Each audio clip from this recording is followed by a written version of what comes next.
It's been a roller coaster of leaks for Samsung's new foldables, but now we've got big news. And it's the upgrade we've all been waiting for.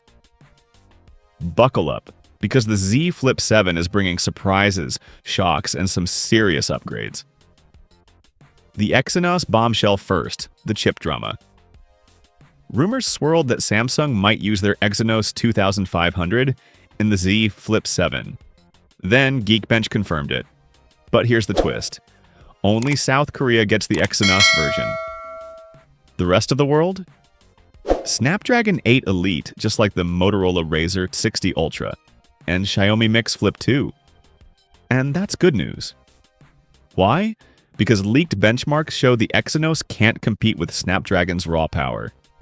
Plus, the Z Flip 7 is more expensive than the Galaxy S25. So putting a weaker chip in a premium phone? Not a great look. Thankfully, Samsung's limiting the Exynos to Korea this time. Design revolution. Bigger, bolder, better now. Let's talk design. The Z Flip 7 is getting a total makeover. Taller, wider, and with a massive 4-inch cover screen. That's huge compared to the Flip 6, and finally catches up to the Razr 60 Ultra. And the bezels?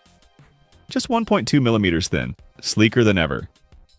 Even with the larger display, the phone keeps the same thickness. But inside? Here's the kicker. The battery upgrade we've begged for. After years of complaints, Samsung's finally upgrading the battery. And here's the wild part. The gap between the Z Flip 7 and the bigger Z Fold 7?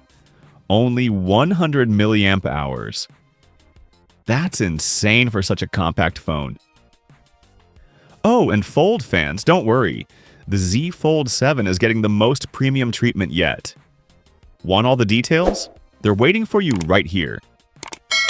Hit that subscribe button now so you don't miss what's next in Samsung's foldable revolution. This is Atif Official. See you in the next one.